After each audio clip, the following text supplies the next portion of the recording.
بسم اللہ الرحمن الرحیم۔ محترم ناظرین السلام علیکم۔ آج میں اللہ سبحانہ تعالیٰ کا نام المعید لے کر آپ کی خدمت میں حاضر ہوئی ہوں۔ المعید، دوبارہ پیدا کرنے والا۔ اللہ تمام کائنات اور انسانیت کا خالق ہے۔ جو کچھ اس نے پیدا کیا ہے وہ ایک وقت کے لیے محدود ہے، جب ایک دن آئے گا جب ہر جاندار فنا ہو کر خاک میں گم ہو جائے گا، اور پھر قیامت کے دن وہ اپنی لامحدود طاقتوں کے ساتھ زندہ کرے گا اور تمام جانداروں کو ان کے اعمال کے جواب دہ ہونے کے لیے ان کی دنیاوی زندگی میں بحال کرے گا، کیونکہ وہ المعید ہے، وہ جو سب کو واپس لاتا ہے۔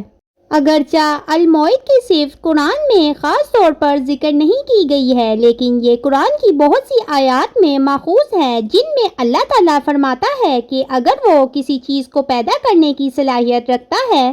سورۃ یونس آیت نمبر 34 میں اللہ تعالیٰ فرماتے ہیں، ان سے پوچھو کیا ان لوگوں میں سے کوئی ہے جن کو تم اللہ کے ساتھ اس کی الوہیت میں شریک ٹھہراتے ہو؟ ان سے کہو اللہ ہی ہے جو تمام مخلوقات کی تخلیق کرتا ہے اور پھر اسے دوبارہ بنائے گا، پھر تم کیسے گمراہ ہو رہے ہو؟ جب اللہ تعالیٰ مخلوق کی ابتدا کرتا ہے اور اسے دوبارہ لانے کا اختیار رکھتا ہے تو وہ معبود کہاں سے آتے ہیں جو آپ نے بنائے ہیں؟ سورۃ نمل آیت نمبر 64 میں اللہ تعالیٰ فرماتے ہیں، وہ کون ہے جو پہلی بار تخلیق کرتا ہے اور پھر اسے دہراتا ہے؟ کون ہے جو تمہیں آسمانوں اور زمین سے رزق دیتا ہے؟ کہو اگر تم سچے ہو تو اپنی دلیل پیش کرو۔ اسی طرح سورۃ العنکبوت آیت نمبر 19 میں اللہ تعالیٰ فرماتے ہیں، کیا انہوں نے کبھی نہیں دیکھا کہ اللہ کس طرح پہلی بار پیدا کرتا ہے اور پھر اسے دہرائے گا؟ بے شک کسی چیز کو دوبارہ پیدا کرنا اللہ کے لیے اسے پہلی بار پیدا کرنے سے اور بھی آسان ہے۔ لسانی اعتبار سے اس صرف کے اصل لفظ کا مطلب ہے لوٹنا، واپس جانا۔ ہم یوں دعا کرتے ہیں، خداوند ہم تجھ سے التجا کرتے ہیں کہ ہمیں اپنے گھر کی طرف واپسی کی توفیق عطا فرما، یعنی کعبے کی زیارت کے بعد یا وہاں جانے کے بعد واپس چلے جائیں۔ ایک روایت میں ہے کہ رسول اللہ صلی اللہ علیہ وسلم نے یہ دعا فرمائی ہے، اور میرا آخرت کا ٹھکانہ بنا، میں اسی کی طرف لوٹ کر جاؤں گا۔ روایت ہے کہ جبرائیل علیہ السلام نے ایک بار رسول اللہ صلی اللہ علیہ وسلم سے پوچھا کہ اے محمد صلی اللہ علیہ وسلم، کیا آپ کو اپنی جائے پیدائش اپنے وطن کے لیے کوئی پرانی یادیں ہیں؟ آپ صلی اللہ علیہ وسلم نے اس بات میں جواب دیا۔ جبرائیل علیہ السلام نے قرآنی آیات کا حوالہ دیتے ہوئے فرمایا، بے شک جس نے تم پر قرآن کا پابند کیا ہے وہی تمہیں منزل تک پہنچا دے گا۔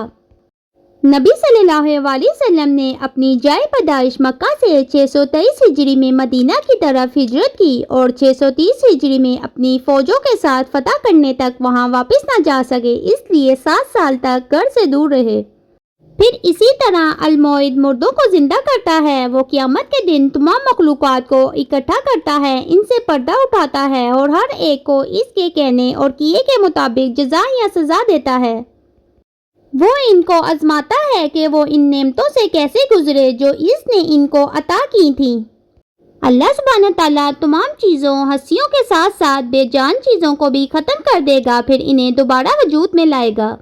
سورۃ یاسین آیت نمبر 79 میں اللہ تعالیٰ فرماتے ہیں، کہہ دو کہ ان کو وہ زندہ کرے گا جس نے ان کو پہلی بار پیدا کیا تھا، اور وہ سب قسم کا پیدا کرنا جانتا ہے۔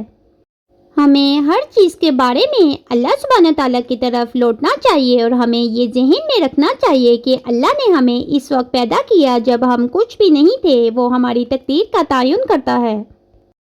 اللہ تعالیٰ سے دعا ہے کہ وہ ہمیں اپنے احکام پر چلنے کی توفیق عطا فرمائے اور ہمارے گناہوں کو بخش دے، آمین یا رب العالمین۔